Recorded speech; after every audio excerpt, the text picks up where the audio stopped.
All right, I'm at the Tulsa Regional. Folks are filling out sheets. Got some time on the clock. Some people went outside to smoke. So yeah, they have a demo area using a rock map, the demo heroclix. So that's pretty cool. I'm in Tulsa at Dice Addiction. I know I have their logo like inverted because I'm inside, and we'll see what's going to happen today. I brought an interesting team. I'm hoping to do pretty good. All right, that's it.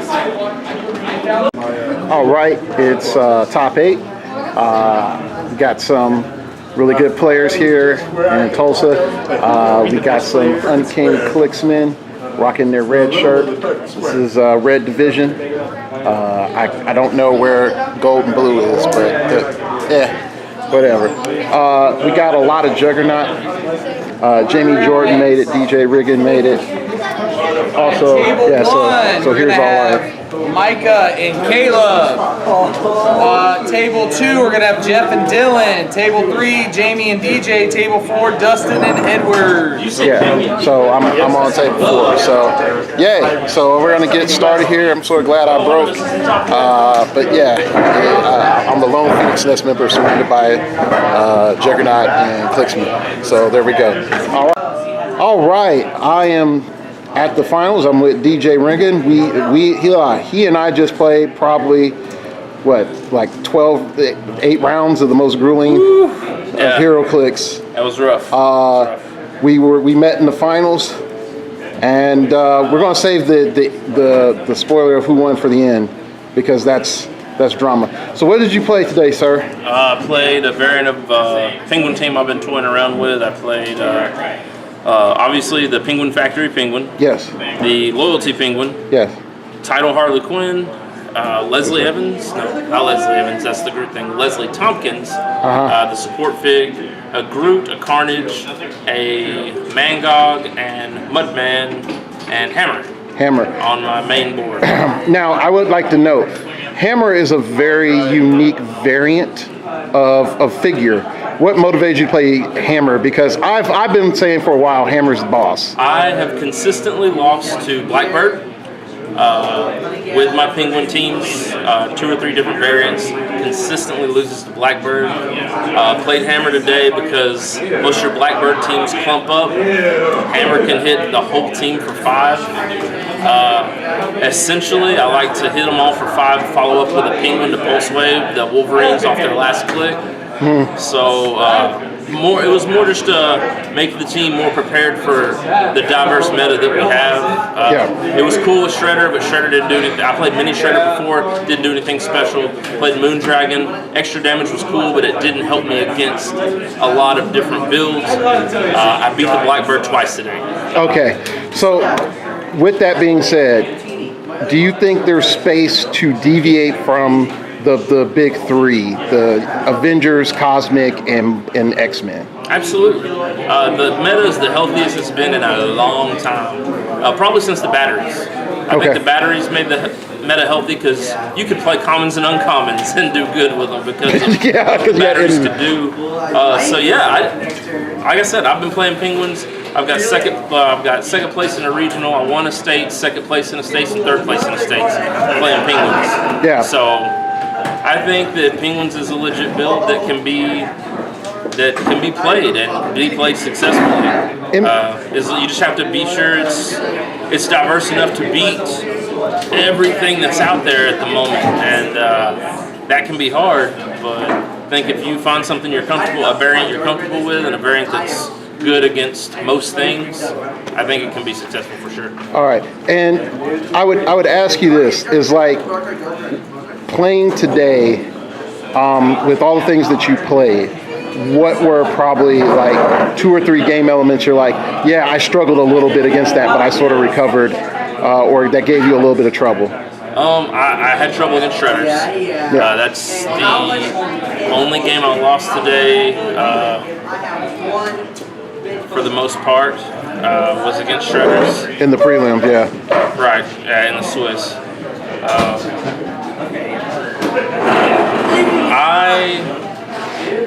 I really didn't struggle against very much else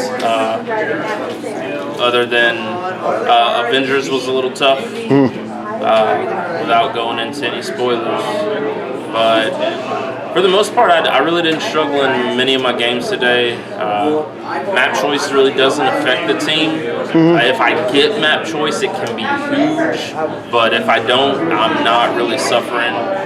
So I'm going to leave some of your tech secret.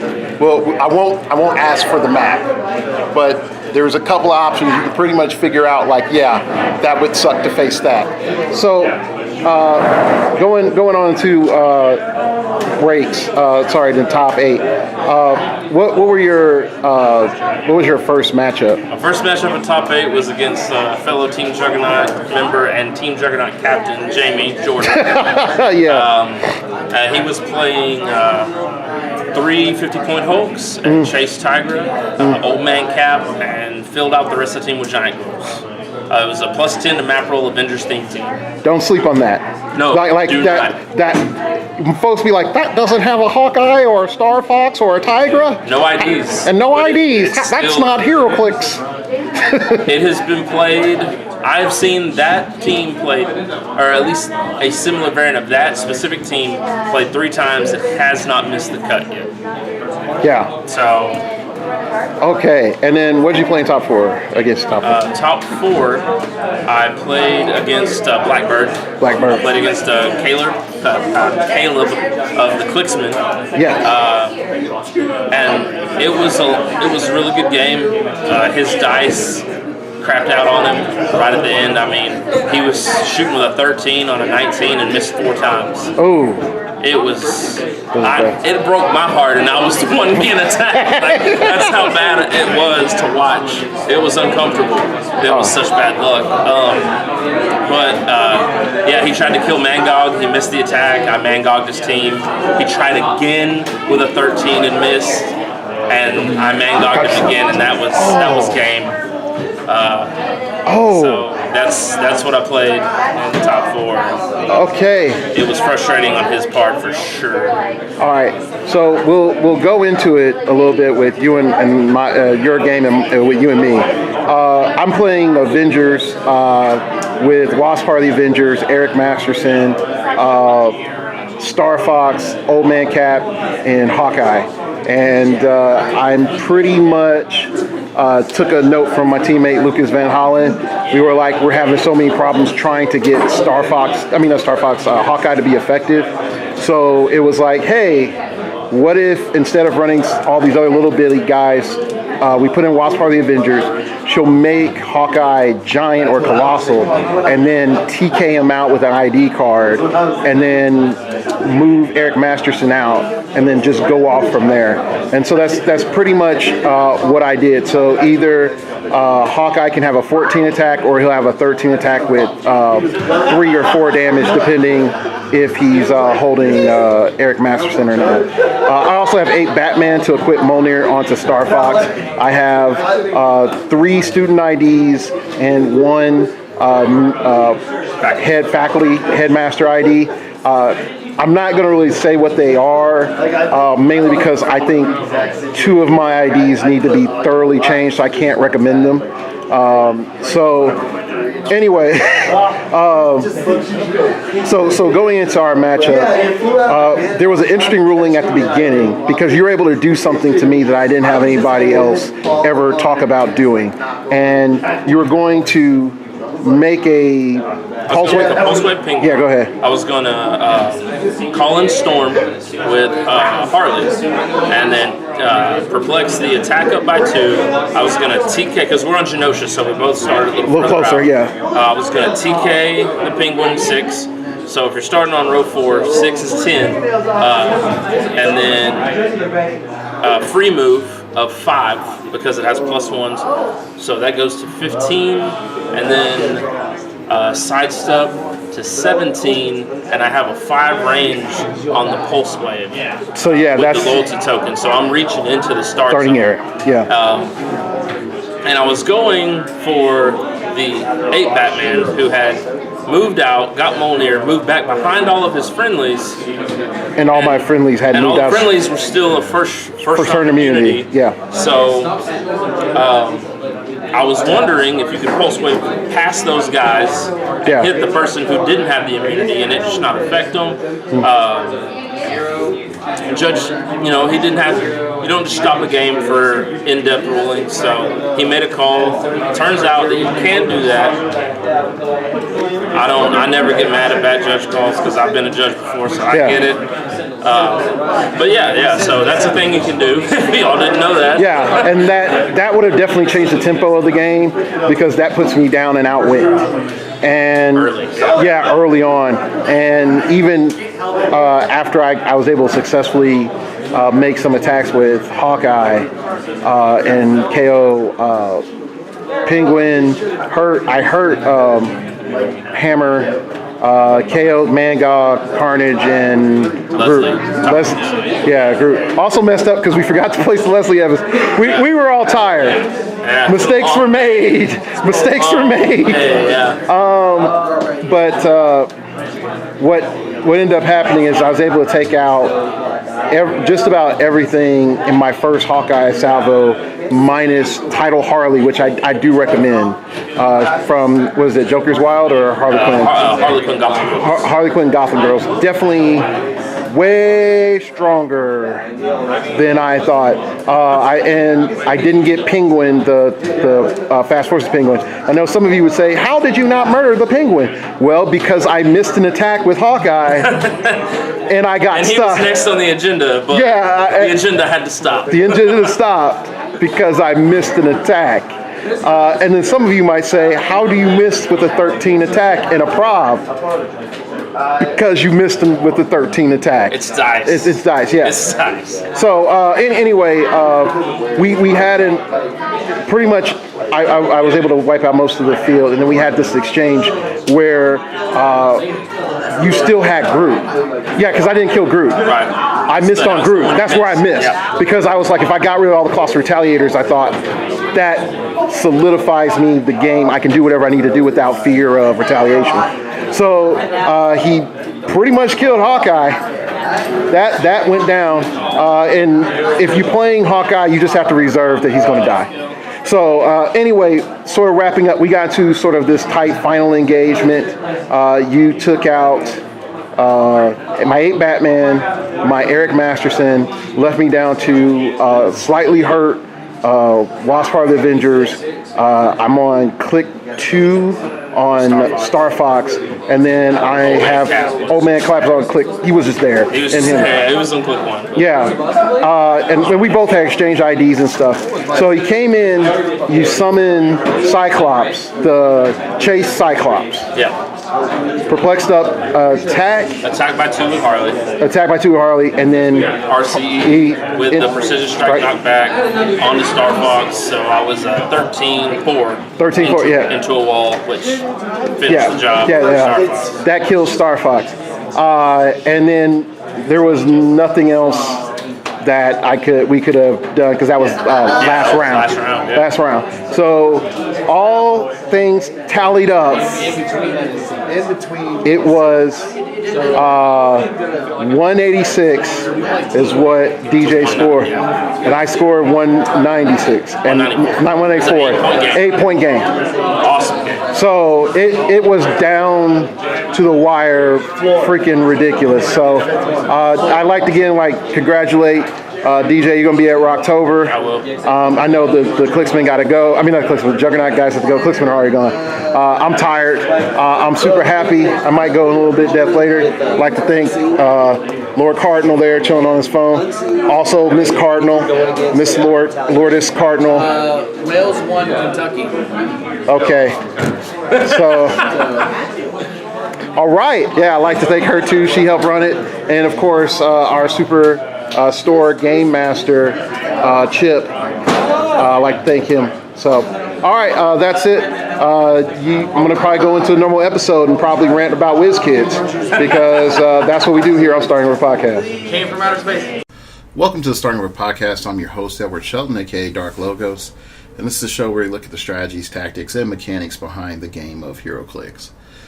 So I hope you enjoyed the standard intro, the video intro that was presented, and also thanks to everybody that sort of that did congratulate me on my SQ win, and it's sort of been a long time coming, and in the back of my mind, when I won, I said to myself, it's like, this is finally it.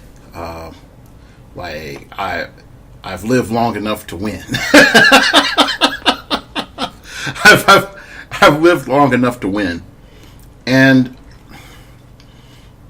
I know some people might say, like, well, of course you're a good player, this, that, and the other.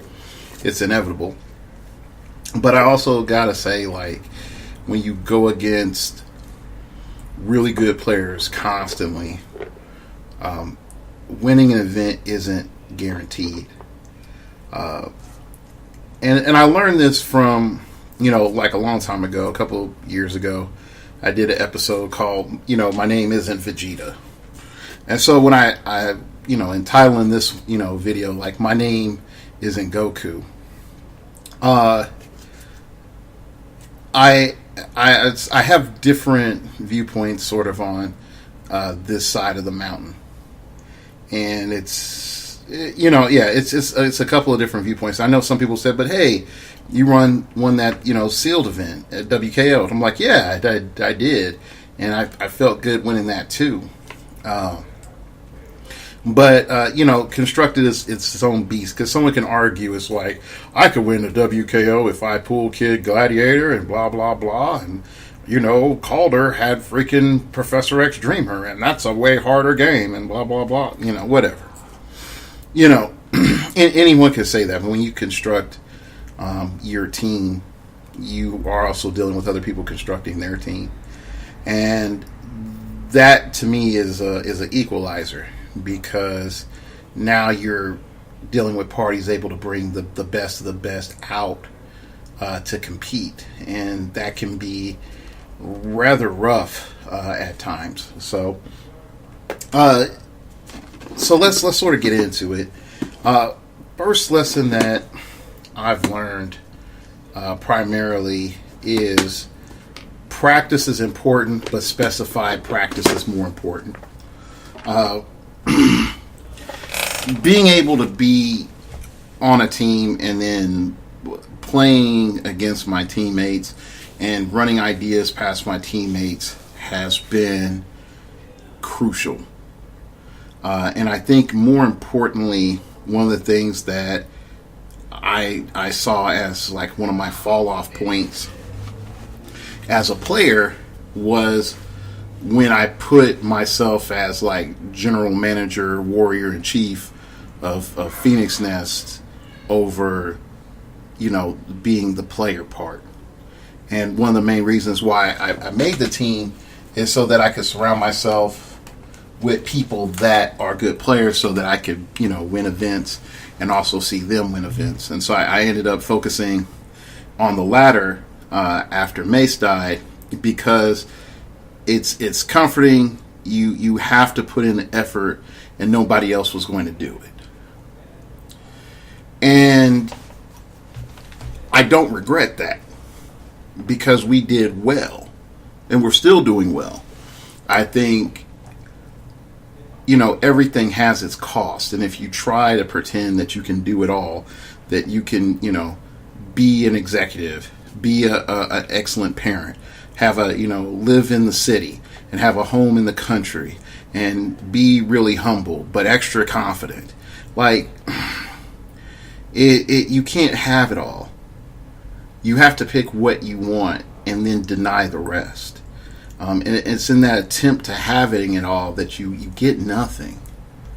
And so in growing the team, I sort of put aside the requirement of like, hey, like, look, I need somebody to practice with like 3 to 4 times a week. And so when, like, having that back and forth with Lucas Van Hollen has helped me sort of come back to being that player I was before the team.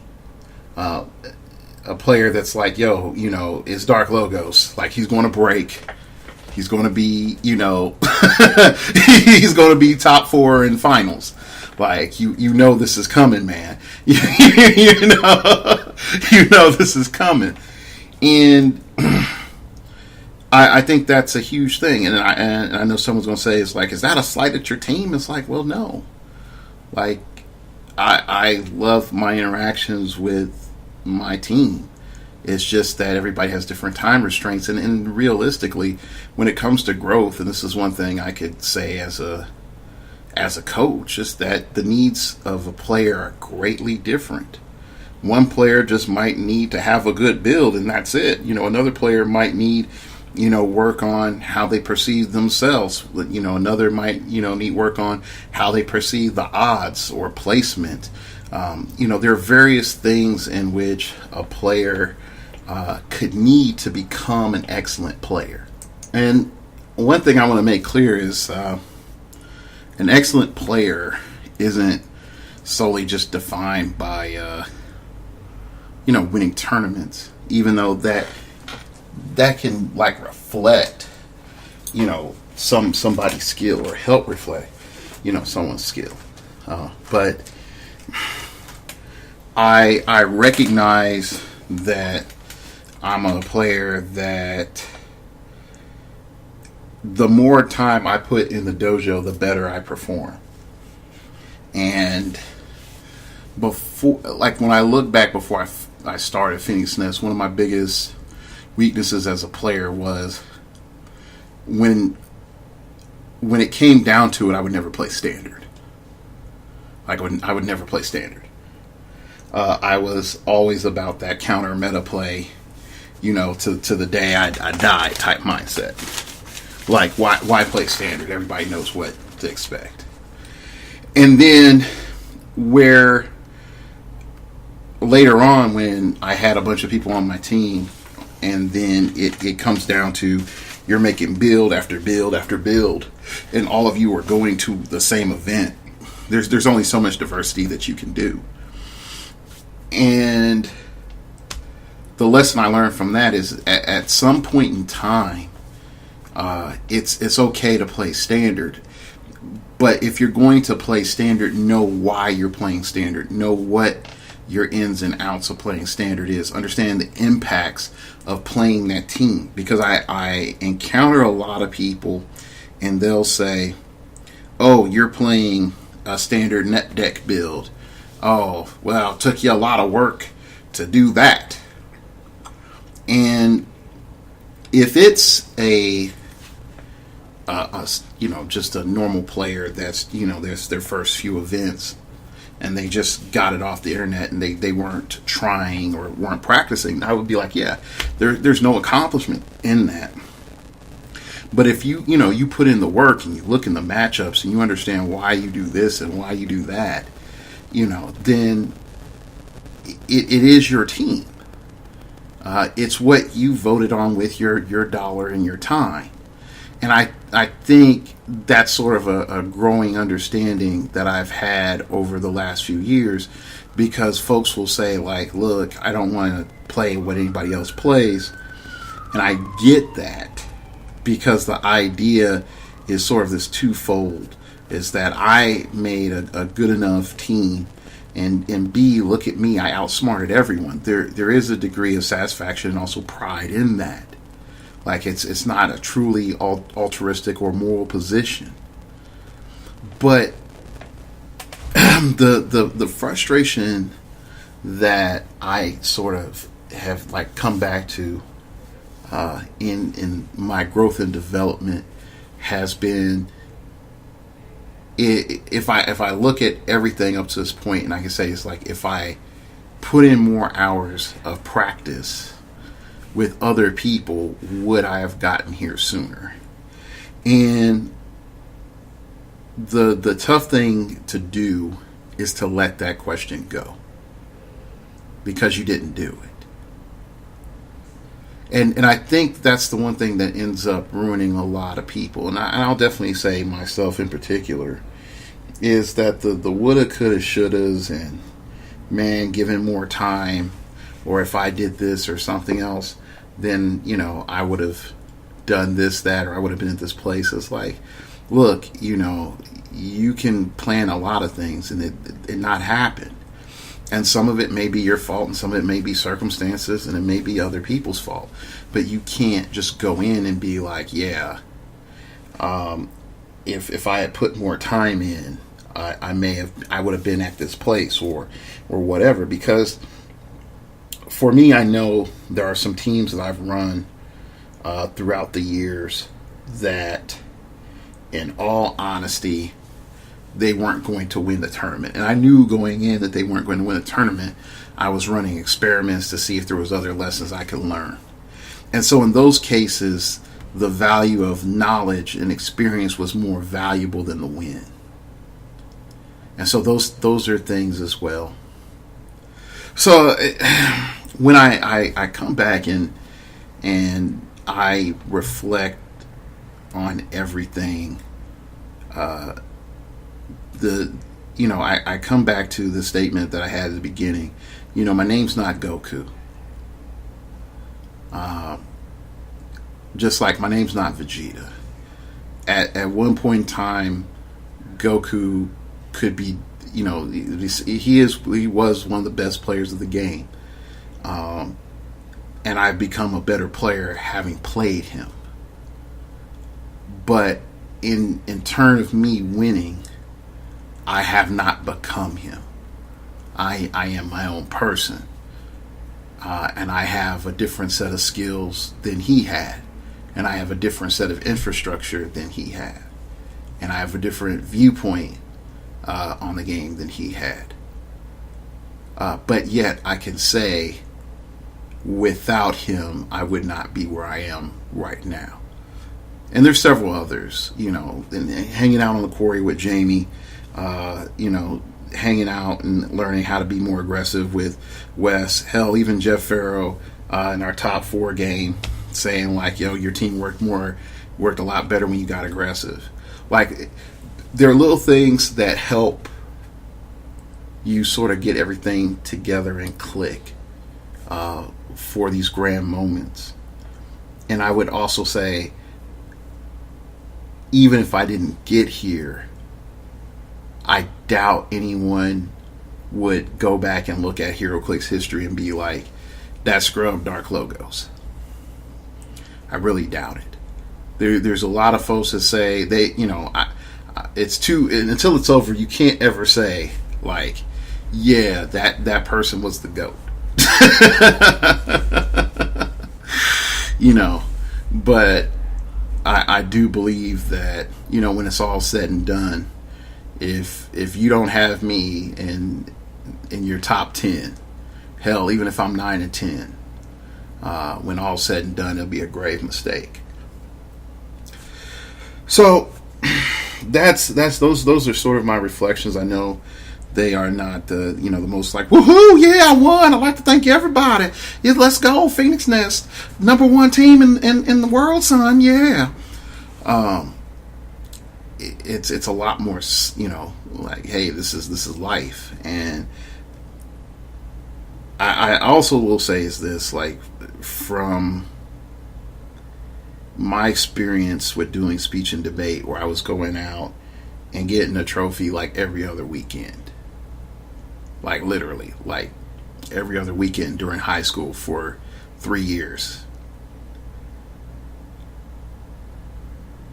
I could shrivel. I don't realize how little I valued victory. It's almost like if I didn't get it, I was deserved it, and I'm gonna get it next time, type of young man driven thing. But there was resistance, but there wasn't struggle. And I understand more a bit when it says, patience creates perseverance. And perseverance is a harder thing to obtain than patience, because it requires effort and not just the ability to wait. So with that, let's let's go ahead and start moving on to some other topics. Just to let you know, I do have a plan to talk about the WWE merchandising of heroclix. And so because of that, I want to have a whole show dedicated to that specifically.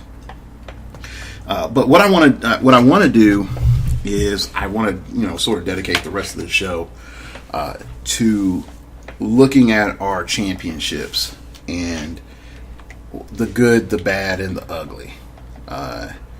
And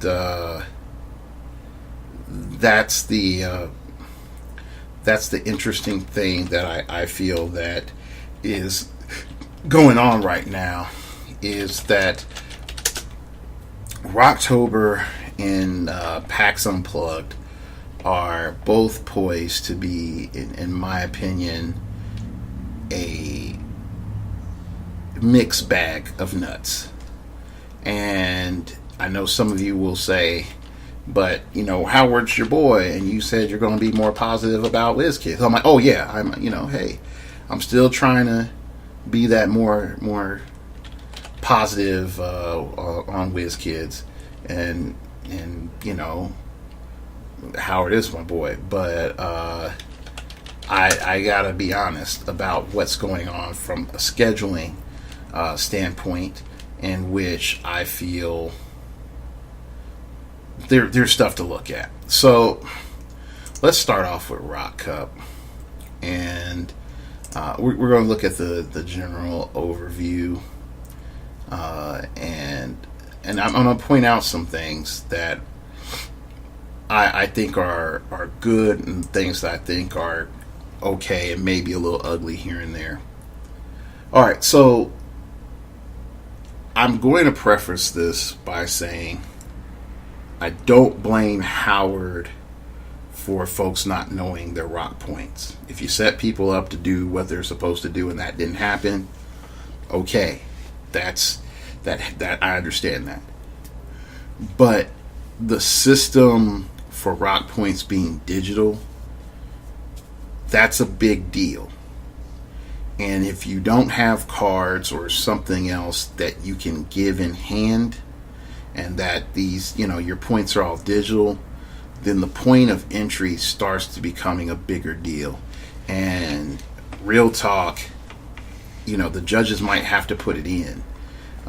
Now, if it comes back and it's like, what's your rock ID versus what your WizKids ID is, or you need to have a rock ID and a WizKids ID, then that has to be sort of the next step that we're looking at when we start looking at, when it comes down to infrastructure. I'm just being realistic. Not everybody's going to have like this really, I hate to say it, like cut and dry, like, oh, I won the regional or I won 2 states, so I'm in type of situation. Okay.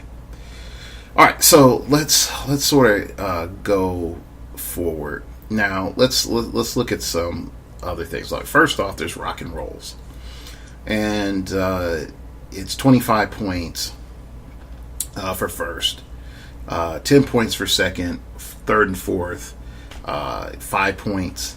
It's $15, and then there's hard rocks where you pay 10 points. You pay $10, and first gets 50 points, second gets 25 points. Third and fourth get 10 points. Fifth through eighth get 5 points. Well, I'm going to be honest. With that pricing, you've eliminated rock and rolls from any sort of value. And the main reason I look at it like that is, if I'm looking to prop up my teammates and get some easy points, then yeah, like we make a 4-man squad and we can sort of, go do it twice and make sure, Jim Bob is able to qualify for, semis with 50 points. So we just need to do 2 rock and rolls. That's fine. But when you start looking at hard rocks and they're cheaper and I get more points in 5th through 8th in a hard rock, you pay $10 and it's over. And I got 5 points, But then you could say like, oh, but the rock and roll is playing sealed. And I'm like, yeah, if I'm focused on getting in, rock and rolls are not really that effective because all I have to do is win one more game. And I am getting what second place gets in a hard rock. So there needs to be something maybe a little bit more comparable when it comes to the points, like to tweak the point values a little bit more between a rock and roll and a hard rock. Because if you can go into a hard rock and you get second place, you're doing just as good as somebody that did a rock and roll. You play more time, but at the other end, you put in a lot more. I mean, you got just as much in terms of points. So this leads me to my next sort of statement, and this is the hard thing for I think a lot of people to get or even to accept. I would just say this: due to the amount of tournaments that have been going on, and I would say is the lack of protections on the schedule, i.e. a regional should never have anything else that same weekend, no matter if it's on the other side of the coast. Like, a regional shouldn't have the same thing as on the same weekend. Rock National shouldn't have anything on its weekend. It should be the focus. There should be a pure motivation for me to go to Rock Nationals, if wherever it's at. Okay, and that's just from an event PR perspective. Not, and I understand there's business, and then there's folks that are iffy on their money, and they want to like book it their tournament 4 months out. I get that. I would tell everybody that was looking to do a rock, look, if you set your rock up and at the beginning of the year I know where your tournament is and you're in the Midwest, I'm probably going to your tournament. I will set aside my money and my entire schedule to go to your event. But if you do last minute jank, I may not go to your event. And I'm not the only one like that. So when we start talking about Rock Cup and why that's important, is that I feel that the average player is not going to be able to go to enough tournaments to get enough points to compete in Rock Cup, thus discouraging them from coming in and playing a Rock Cup. Just because the events are spread out. Because, again, from a store perspective, it's all about profitability. And WKOs bring in people for the cost of the kit. You make profit. Did you get 5 people? In most cases, you've made profit. For a rock, you need to get 20 to 30 people. If you're going to get 20 to 30 people, if you need 20 to 30 people to make a profit, then all that stuff needs to be scheduled ahead of time. You need to be super PRing it up. You need to have folks like banging the drums like, look, folks, this month, these events, or next month, these events, all these things. Let's go. And I can say that, like, yeah, I did this on the quarry. But one of my biggest frustrations with the quarry, and this doesn't have to deal with Howard primarily, it has to deal with the venues, is that there are some venues that contacted me and gave me enough time, and I hustle for those venues. And there's other venues that are lazy as crap and do stuff the last minute, and they're pissed off that, oh, I didn't get anybody at my event. Did you hustle it? And then the idea is like, I don't have to hustle for Magic. Magic hustles for me. It's not that type of party here. Now, if you're not down with that type of party, and this is the part I know Howard wouldn't like me to say, is don't do rock. Do WizKids. But that's the honest truth. And now I know some folks will say, but we get a PR person. Fine. We lose more money at the Rock Cup. Because that money has to come from somewhere. Like, if your payouts are a lot lower and the cost is a PR person, and for 1 year, the first place prize goes from 5,000 to 4,000 or something like that. That, you know, to pay for that one person, because $1,000 for PR for a year, that's cheap. So I'm betting if it was serious, you know, it would be another player, and that person's probably getting supplemented with maps or other stuff or rock points or whatever. Okay, so this leads me to, if I show up to an event and I just play, and I paid $30 in, I should at least come out with 10 rock points just for showing up. If I break in the top 16, I should get 20. I break in the top 8, I should get 30. I break in the top 4, I should get 40 points. If I'm first place, I get 100, and I'm talking about on the Super Q level. You can go and tweak it on the regional level. If I get first place, I get 100. If I get second place, I get 50. What does that do? I know some folks say, but, you know, Howard is allowing the points to be redeemed at the store, and that's just it's money. That's hundreds of dollars that's thrown out. Yes, it is, and what it does, because the way heroclix are now, is that it incentivizes people to come to Rock, because you're going to get something. You're going to establish your account at Lucky Dice Games, and guess what?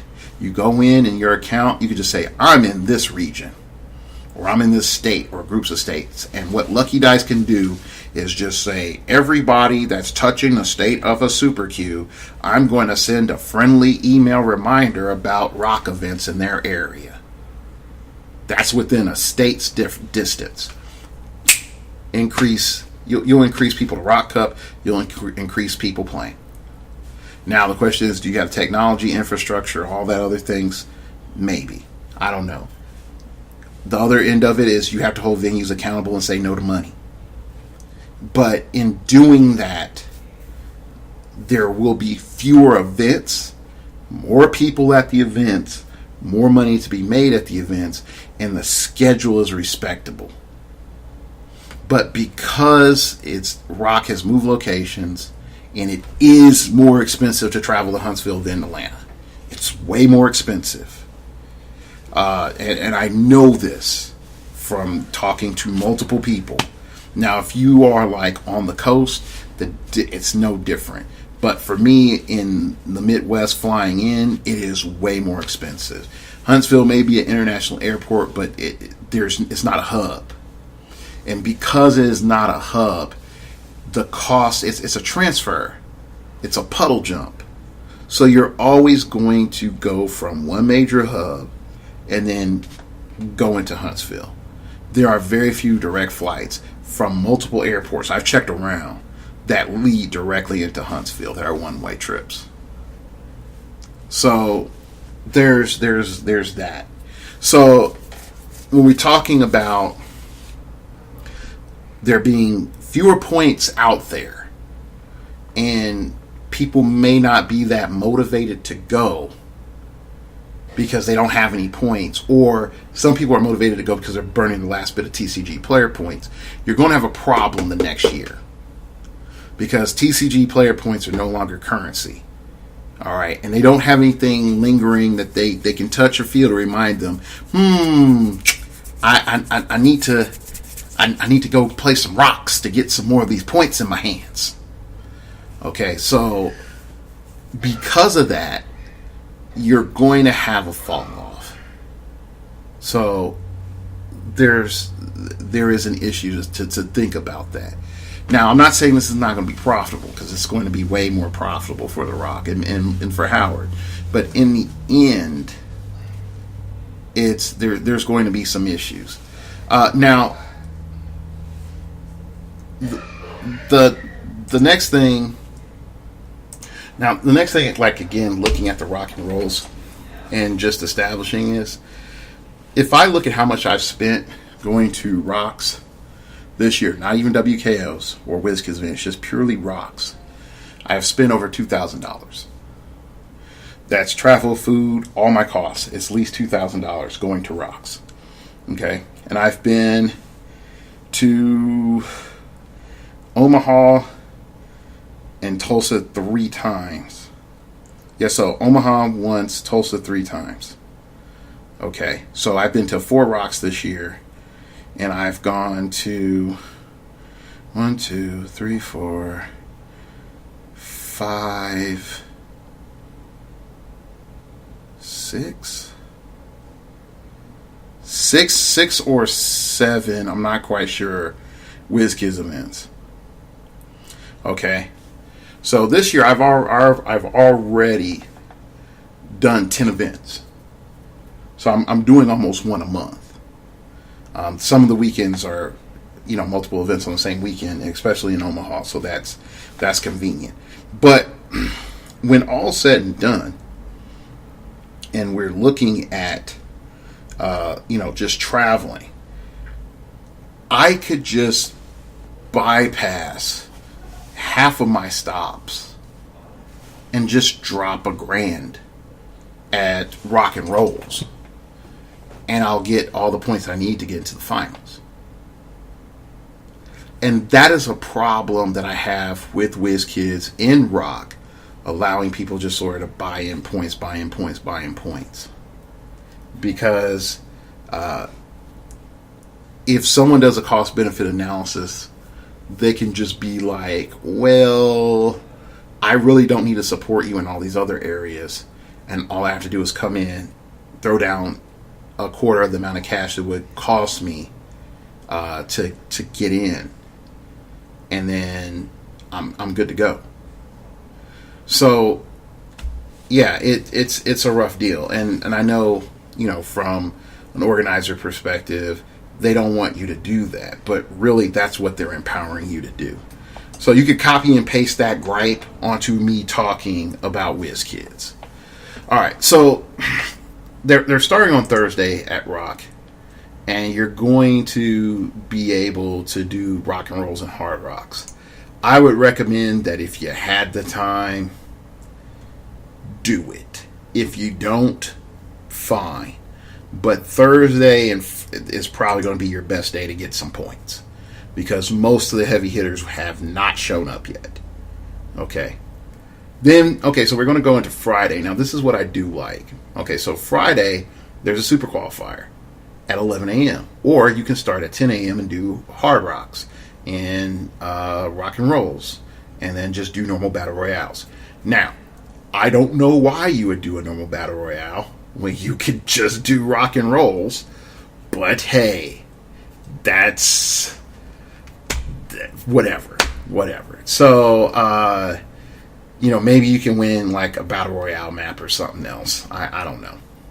So, the Super Qualifier being Rock Age Limited, I like that. It's something different. And then that's your main tournament that day. And I respect that. So people coming in are still able to compete if they want to. But, this is sort of get yourself warmed up. I like this because it starts us off in a very nice competition fashion. And if you can't get there, it's not the end of the world. But winning that event is very nice for setting tempo. All right, next you have the Gosselman wedding, and shout outs to David Gosselman, my former co-host on the Quarry. Congrats on getting married. That's one lucky woman to get David. One lucky woman.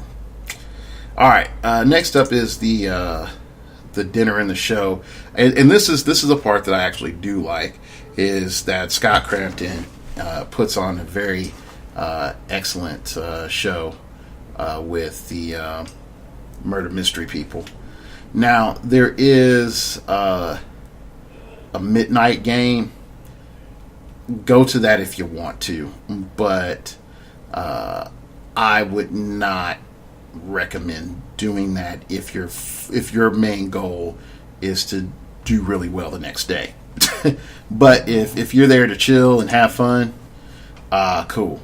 Go do the midnight show all you want. Okay.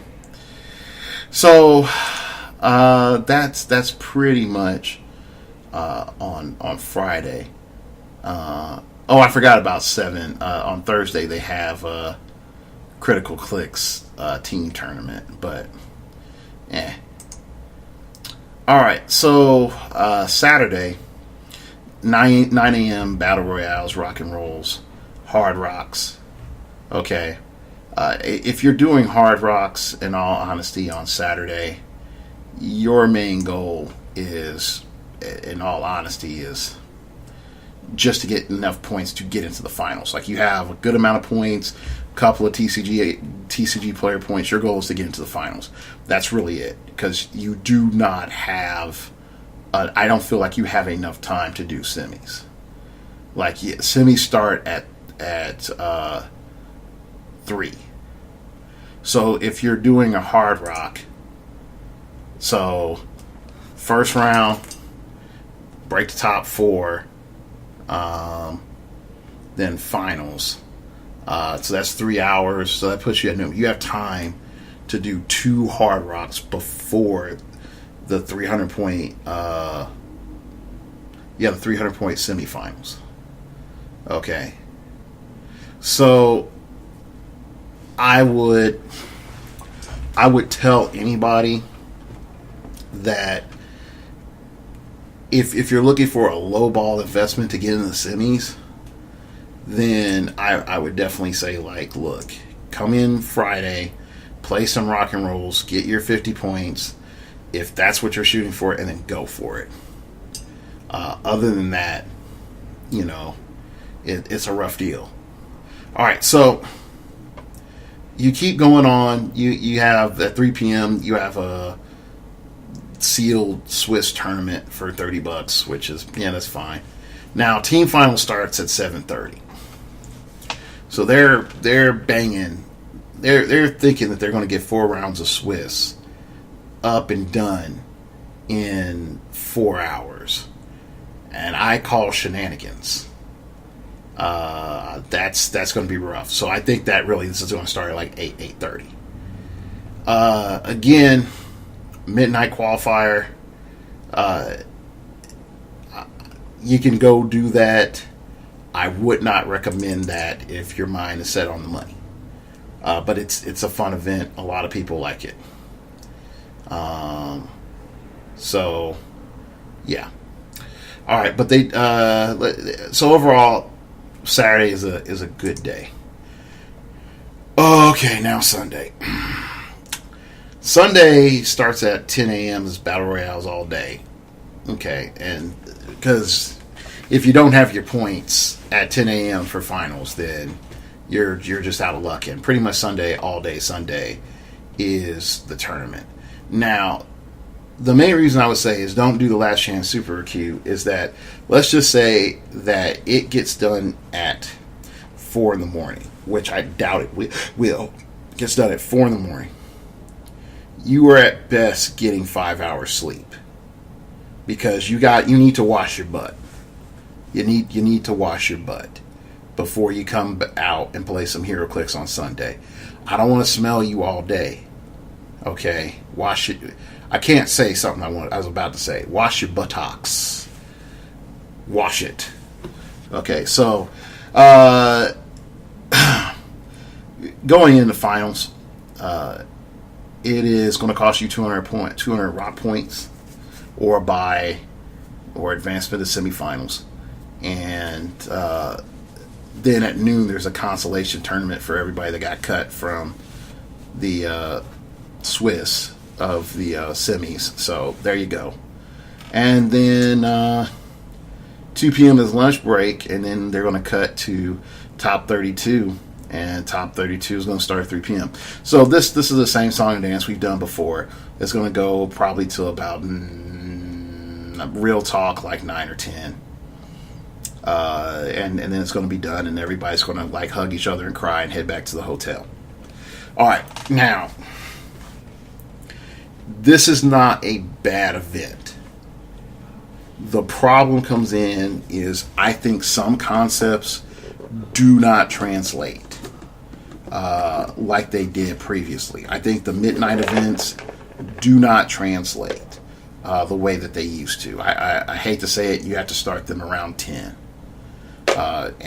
so that people can do the events, and then go over and get back to their hotel, because they may not be in the designated hotel, which is a new thing that we all have to deal with. Okay, the next thing that we have to look at realistically is, and I haven't been to Howard's store, it's the allocation of space in between tournaments and events. How's that going to be done? Because if you're running semis and you also have, battle royales and hard rocks going on, I feel like that's going to take up a lot of space. So those are just some thoughts that I have. So overall, I think Rocktober this year is going to be interesting. I don't know what the turnout's going to be. I do think there are some real concerns and some real good things that are going on. And I know someone's going to say, it's like, but Dark Logos, didn't you say that you're down with rock? And I am. I am down with rock. But at the other end is, if I can't be honest about what's going on, about like the real and present competition of whiz kids and what that means to rock, then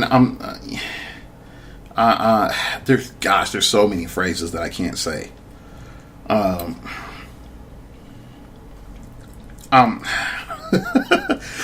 hate to say it, I reverted back to teenage me, and then all the phrases that we used to say about people that suck up were about to come out my mouth, and I'm like, I'm not monetized, but yeah, I don't want to get a strike.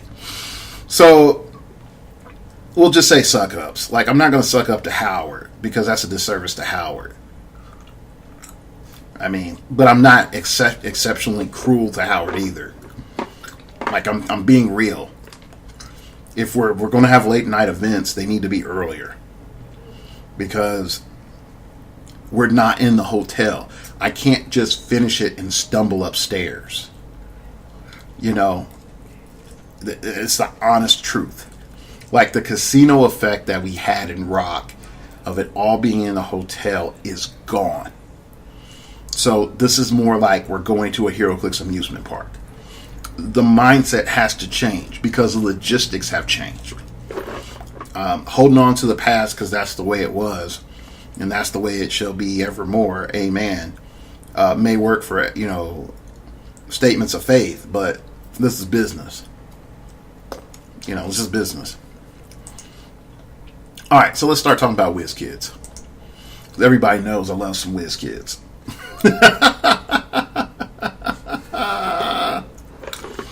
All right, whiz kids, if you're listening, we're I play some Endless Space. We're in that negotiation phase where I can't offer you truce yet. We're non-aggressive Cold War right now. Okay, we possibly can offer truce soon. But we don't have enough political points to do so. At the other end, as I know, we can't become an alliance. So we can just be friendly, but we're in that Cold War state. But yeah, guys, play Endless Space too. I'm not getting paid by them. I love that game. Like, that sucker gives me mental adrenaline, and I could play it for hours. It is mind crack for me. Anyway, Vultures for life. All right, so whiz kids, let's be real, homies. Kenny, if you're listening, let's be real, homie. I'm talking to you, Kenny, my boy. Well, maybe not my boy, but a person who I greatly respect and have a amicable relationship with. Philly should not be your world championship. Should not be your world championship. Should be your U.S. Nats. Yeah. All day. Should not be your world championship. Origins should be your world championship. Okay? And I know some of you are like, but dark logos, why would they do that? Well, I'm going to tell you, first and foremost, this schedule sucks a bag of clicks. Yeah. It sucks a bag of clicks. Okay. Now, let's sort of do the deep dive into this. Let's explain why this sucks a bag of clicks. Number one, Philadelphia, any other point in time of the year, is a very inexpensive plane ticket. Did you know that? Did you know that if I or most of my teammates from all over the country were to try to buy a ticket from wherever they're at to Philadelphia, it would cost them somewhere between $200 to a little bit over $300, even at the last minute? Isn't that wonderful? Yeah, it is. Okay? But you want to know what the bad news is? That price doubles for the window of PAX East. Do you want to know why? It's not because of PAX East. It's because it's freaking Christmas time. It's freaking Christmas time. All the prices and tickets are insane. And you want us to fly into Philly, blizzard capital of North America? No. No. Think, people. You live there, but you're not thinking with your big head. Think with your big head, okay? I know it's like, oh, look, Philly, it's so close to our headquarters, and it's so close to our Alliance Diamond distributor, so if we need more product, we can get it same day. Oh, think with your big head. Who's going to fly out there? Not anybody that's got kids. Hell, nobody with a wife, hardly. Unless things I can't say on recording. Okay? You got that on lock by whatever means you have. Okay? Like you got that on lock, where they just understand that you have an addiction. Okay, so yeah, that's stupid. Okay, so there's problem number one. Your intent of having a cheap flight is thrown out the window, just due to the time of year it is, because you looked at the prices to fly in whenever y'all made this decision, and you did not look at the price of the flights from when your event was scheduled. You didn't. Okay? And that's the problem. That's the problem. Okay? Is that you didn't do the right research, WizKids. And Kenny, tell them. I understand y'all in your contracts with PAX, but just make U.S. nationals at PAX, World Championship at Origins. Why? You have more space at Origins. More people can get to Origins. Everybody already can be like, oh, school's out, yay! You know, you're not going from, oh, Thanksgiving was last weekend, and now this weekend I need to go do the next weekend I need to do the World Championship. Like, no. And definitely if you go fly to visit in-laws or family or your cousin or your adopted brother or sister, all that. No. That ain't happening. Like, you're broke. You're broke. Okay? So there's issues. All right. Let's go to the next thing. All right. You got Friday. Friday is a huge problem. You want to know why Friday is a huge problem? Because there is no Thursday to really set stuff up. You don't have a Thursday where you can do qualifiers. And this is where I really mean when it comes down to the problem with the World Championship being at PAX. So bear with me, there's some construction going on in the background now. So if you hear some rumbling and whatever, then it's construction.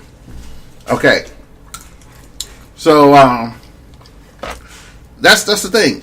So Friday, it says you have 300 points, 300 point modern age tournament. Pairing structure Swiss.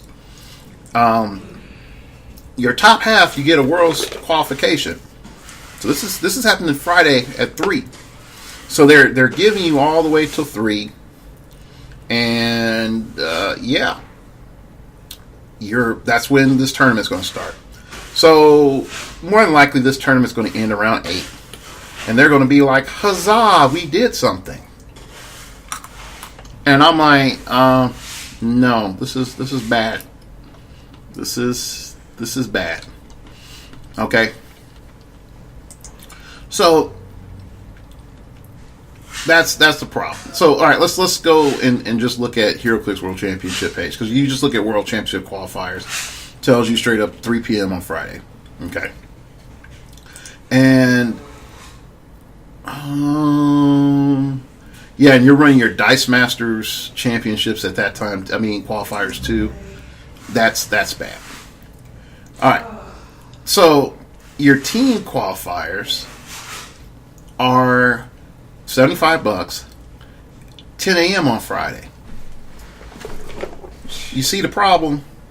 So if you have to get there hella early, and then 10 a.m.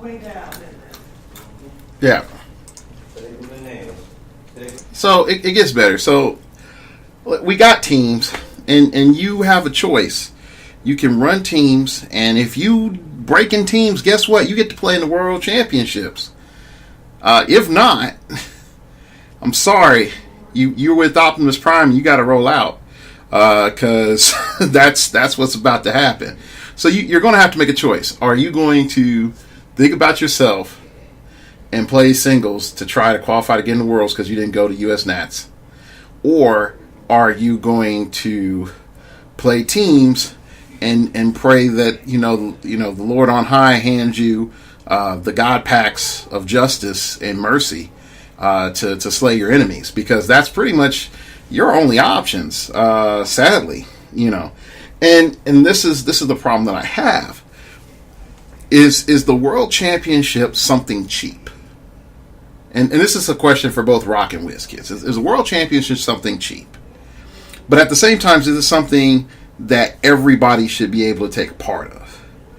And I would argue that if I went through the trials and the hurdles to get, to the place of utter combat, and it proves that it's the testament of the best people of skill and wit, and then someone comes around the back and it's like, hey, I belong here. And you look at me and I'm covered with scars. I have the blood of my enemies on my back and running over my face. I my armor and gear is beat up, and my pulse rifle has like 2 charges left. And then comes Shiny McKnight here, and he looks popping fresh. Wouldn't you look at him and it's like, you're a cheat and a thief? Yeah, I do. You're cheating, a thief. So and that's the problem. And again, like I said, like with Rock alone, I've spent at least $2,000 in travel. WizKids alone, I know I've spent over $5,000. Okay, and travel and everything else, and that's not even product. Okay, so someone comes in at the end, spends $2,000, and then they're in the finals. Like, no, that's a problem. That's a grade A problem. So anyway, going back, when we look at the schedule here, we got Friday. You're paying your $75 to do teams, and your prizing is not bad for teams. So ta-da! It's all going to be handled and done on Friday. Okay, so You can just pretty much just dedicate Friday to teams if you want to. So that's great. Now we go on to Saturday, and the World Championships start at 10 a.m. Now, dude, don't lie to yourself. Whiz kids, don't lie to yourself. This tournament's not starting at 10. You want everybody there at 10. This tournament's not starting at 10. We all know it. Okay, you can lie to us. Don't lie to yourself. This ain't starting at 10. Okay. Now, no, you need to have qualified to have gotten in and all the other jazz. And that's all good and great and rainbow magic, okay? But still, I look at this and I ask myself, how many people really belong there? Now, there is a side argument, and the side argument goes like this. The cheat that comes around the side will not have enough battle experience to perform well to get to the end to receive the prize. At the same time, someone can say, like, look, the guy with the shiny armor and no scars and the blood still in his body, he won't last long against the vets. And you can make that argument. But I'll say this too. I've been in enough tournaments. Even some days a blind squirrel can get a nut. And that's the part I don't like. And I know someone later on is going to be like, I play this game. I don't have enough time. All the time to go out as much as I want. And I have a paradise and a dream. And I believe I can be the world champion. And I want to make the bestiest of best figure ever. And you want to know what that figure is? Okay, on the third panel of the X-Men special, where it was the 300th issue anniversary, there was this one character that Cerebro made, and it was made of fire and ice, and I want to make that character. It'll be the best character ever as it hunts the X-Men. Yeah, so, yeah, something obscure like that. So, anyway, this schedule is bad.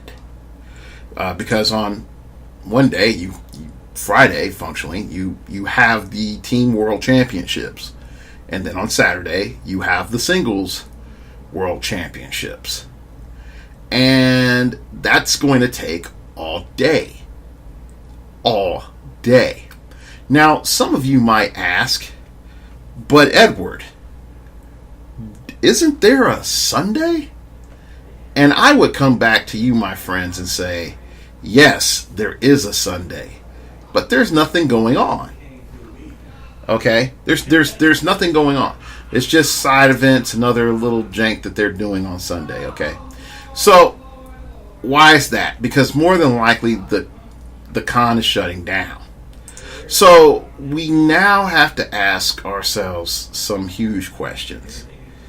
If this tournament really doesn't have the time to do qualifications plus, team events plus singles events, is this really the best event to showcase the game at its pinnacle? And I would argue hell to the is null, hell to the null, to the null.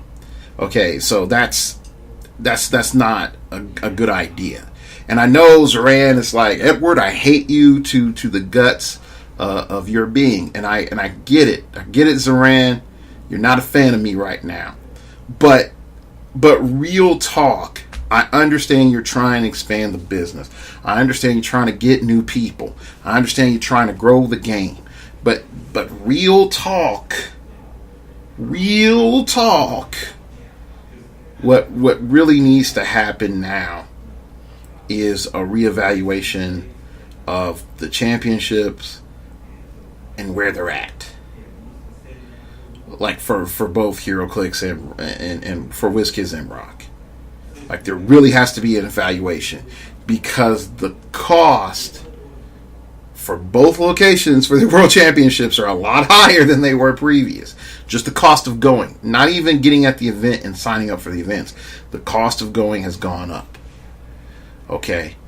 And when we look at everything in the end, that's going to reflect in the caliber of players. You can make an argument there's a group of players that primarily just play rock, and there's a group of players that play WizKids, and there's some that play both. But I will tell you this straight up, that as it is now, PAX Unplugged is setting itself up to be a poop show. Full on poop with elephants, donkeys, bears, and rivers with Orlando, not Orlando Bloom, the Black Orlando guy from Mad TV, and he's doing a 7-Up Make 7-Up Yours commercial, and all those animals are running into the river talking about drinking natural spring water. Yeah, that's what type of show that we're getting set up for. And I'm going to be honest too, when it comes to PAX, why are people that play other games going to come and look at you at PAX? What exclusively do you have that's going to pull them from Pathfinder and all the 80 other games that are out there? What are you going to do? Okay, what are you going to do to pull them from D&D? What are you going to pull them from Magic? What are you going to do to pull them from Versus? Hell, like, even Yu-Gi-Oh! And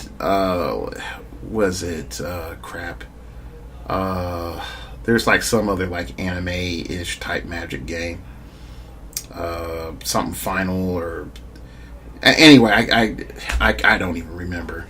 I get advertisements for them from eBay all the time. But how are you going to pull people to watch heroclix when your casters that are casting your show, casting your big events, hardly know the game? Okay? How are you going to do that? All right, and that's my problem. That's one of my problems. Okay, you can make an argument like, oh, hey, like, look, there's all these cool cats out here in the heroclix land, and then WizKids is like, screw those people. We're going to go to Ars Magica and have them cast this. They play a game of heroclix 3 times a year. They know what's up with the kids, what's happening in the streets, and they don't. And the one thing I will say with rock is not just because they'll let me get on stream, but rock casting is better. It's better. Jason Collins and Amber do a better job. Okay? And you get better quality people on stream. So it's a problem. It's a problem. So, like, what should PAX be in the future? PAX should be US Nats. Then you don't have to run all this qualifier crap. You really don't have to run teams there. Save teams for the World Championship. Now you can run qualifiers one day, championship the other day. Everybody comes together, says kumbaya on Sunday, and peace, you're out. Okay? Because real talk, the way this is set up, there is no reason for you to be there there Sunday as a player. Just GTFO Sunday morning, say goodbye to everybody, and go. There's no reason for you to be there. Okay, and that's the problem. That's the grade A problem with this tournament. There's no reason for you to be there entire time, and you need more time than what they're offering. And that pisses me off slightly, because I bought a 3-day badge, and realistically, I just needed 2 days. But anyway, it goes, it's going to be expensive. So, yeah, I would say WizKids, you're not going to like me saying this, and I'm going to tell you the truth. Take a page from Rock, pick a point of the year, rent out a hotel, a big convention hall area, and just run your championship there, and get 3. Make sure you can talk to the hotel that you're able to get 3 or 4 casters, that you'll have enough bandwidth to run 3 to 4 different Twitch streams for all your events, video showcase, all that jazz. Okay, just do it. And you know what? You will sell out that hotel. Okay, you can charge a basic it's a 3 to 4 day event, $25. That gets you in. You get a special the World Championship exclusive Dice Masters thing and an ID card that you get for just showing up. That you won't win anywhere else. You just get that for showing up. Boom. You made your money. You've paid for your venue. And that's on top of all the other stuff. Now you don't have to run and do all that trinket conversion BS that you have to do. You don't have to give anybody else a cut. You can keep all your money, whiz kids. All your money. Now, and here's what the thing I want to be honest with you. Justin and Kenny, if you have to tell this to Justin, just tell him I said it and that it's not your idea, because I don't want you to get fired, because Kenny, you're our Obi-Wan Kenobi. You're our only hope. Okay? Nobody cares about this game anymore in the game world. Unless you come up with a new product, nobody cares about this game in the game world. Everybody already knows you. Okay? You're like the hot chick from 2005. Alright, she was cool for a bit, but it's 2018. She's got some years on her. She still looks good, but I'm getting new 20, 21 to 23-year-olds rolling through looking to dethrone the crown. Every year. Okay? Nobody, you're not going to convert people or get massive amounts of coverage if you keep pandering to the gaming community, the board gaming community, because everybody knows you. I walk around cons, I have nice conversations with people, and I say, hey, what game are you playing? And they'll say, I'm playing Pathfinder or some other game. And then they'll ask me, hey, homie, you're cool. What game are you playing? And I say, I'm playing in the World Championship or the U.S. Nationals of heroclix. And you know what I always hear? Yeah, man, I used to play that game years ago. How is that game doing? Nobody cares about this game. You're trying to go and convert the people that just know you as a carpenter. They don't know you as the son of God. That's truthfully it. Like, oh man, there goes heroclix, that carpenter's son. What is he's talking about? He's special? Oh no, ain't nothing special about him. He's a carpenter's son. I know him since he was a kid. That's how everybody looks at y'all. So stop wasting your time. Stop wasting your time trying to convert people to play this game that have already played your game and stop playing your game and don't care about your game anymore. It's the same thing if you're a video game player, if you're a video game company.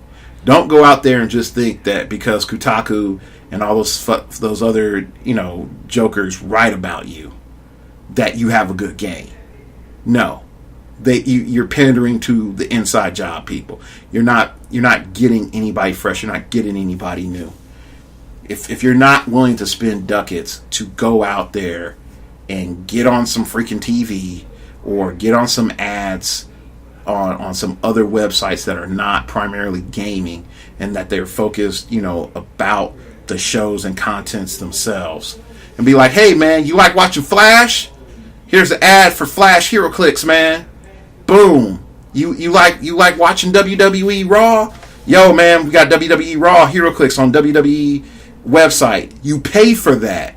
You will get the people.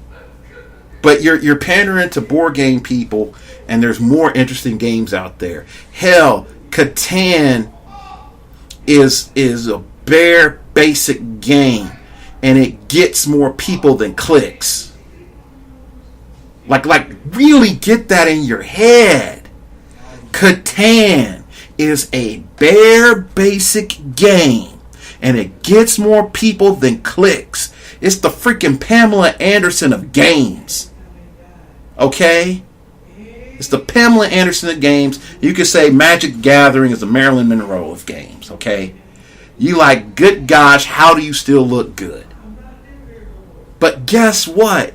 You on that, you're not even on Instagram or MySpace hot. Whiz Kids, you are on Hot or Not. And folks are rating you a 9.5. That's how old you are in this game now. You're not even on Instagram or on Twitch. Okay, so stop trying to pander to the people that know about you and don't care about you. Find the people that like the properties, that are looking for something different, or at least are looking for something collectible that looks cool on their shelf. Do that. Grow this game exponentially. Rock. My boys, Howard, love you. Make a decision. Like, is Rock online focused or real life focused? If it's a mix of both, hold people accountable. Hold people accountable to making sure that their events are scheduled 4 to 6 months out. If you have a PR person, make sure their metrics, you're on them on their metrics. Like, what are they doing? Hell, make a new quarry. Make a new promotional YouTube show that comes up, once a month. And whatever. Like, do it. Because that way the community has something to rally around. Because I think the problem is this. It's hard for a businessman to say no to $1. And I understand that. Definitely when you're trying to recoup your losses from an acquisition. But you're trying to move up from being considered Walmart to Target. Let alone the specialty grocery store. Right now, Whiz Kids is Walmart. And you can't be Dollar General. Alright? If the whole goal of Rock is like, hey, come and play a higher level of clicks, it needs to reflect that. It needs to be more professional than Whiz Kids, because right now, no offense to Kenny, man, no offense to you, you're new to the game. That's not hard. That's not hard to make it better than a Whiz Kids event. Okay? Because they just now got me back on their side, like, they did a good event. Okay? So now what it comes down to is making sure that the scheduling is correct and making sure that people are held to getting their stuff in early and on time. And if there's not enough people getting their stuff in and early on time, you make that money by doing rocks online. Get a couple of extra judges, and every other week there's a rock online. Every other week there's a rock online. Oh, there's not a rock anywhere in the country this week. There's a rock online. Oh, there's events this week. There's no rock online. We got states this month. No rock online. There's one event in this month. 3 rock online events. And what you will do is you will get them coming. And then I say it like this. If they do not respect your time, they do not respect you. If a venue will not commit ahead of time and get their stuff done on time, they do not respect you. So you just take their money and roll on. You take the money that they could have made and roll on. But if Rock makes itself a premier event, if it makes itself the target of heroclix, it will thrive and it will be killer, because that's something that Whiz Kids can't do. It cannot make itself the most elite competition. It can't, because it has a higher, because NECA is still pimping Whiz Kids real hard. It won't even let them expand staff, because they need that. They need Whiz Kids to be on them on that corner for them to stay afloat. At least until their market comes back in terms of the micro statues and some of their collectibles. So, yeah, this is a hard show. I know some folks again are like, oh man, Dark Logos. this is a long show, and I watch a video portion of the show, and I listen to this lecture of the show. Hell, I had a sandwich and came back. There's still an hour show left. What's up? So anyway, I'd like to thank you all for listening. I also, on a side note, I like to direct you all to Shots Fired Podcast. They're on SoundCloud. It's hosted by Johnny Alpha. It's more of a Midwest flavor podcast, an adult flavored podcast, if that's your beverage type. And it's hosted by Johnny Alpha, the co-captain of Team Juggernaut. I think Jamie Jordan, or Jamie the Beard Jordan, is the sound man for that. He has to do all the stuff that I used to have to do for the quarry, so he understands my pain. But he's been prepped well enough. He knows what to do. And of course, a menagerie of Juggernaut guys come on there and they'll talk, and it's fun. It's interesting. The last show had my boy Matty G on there. It was a 2-parter. I don't know if that was by design or just technical difficulties, but it was a 2-parter.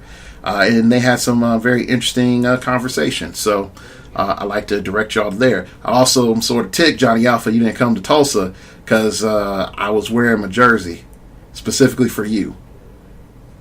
You know what's up. Anyway, they're going to fear the jersey.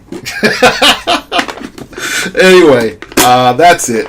I'd like to thank you all for listening. You can follow me on Twitter at StartOverPod.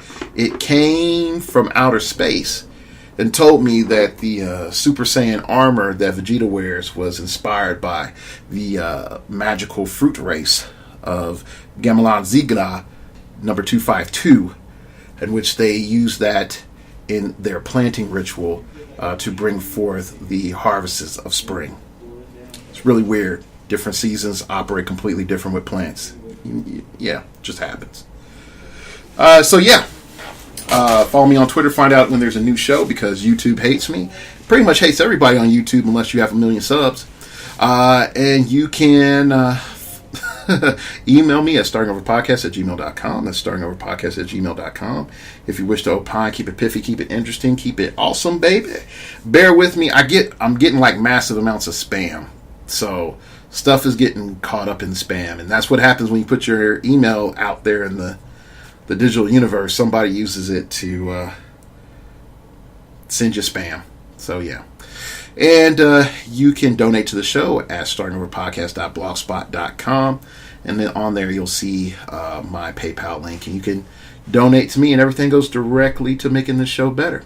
So I'd like to thank you all for listening, everybody that's supported me on this journey to being a heroclix champion, better than Ash Ketchum. I'd like to thank y'all, salute you, and remember, we all have to start over sometime.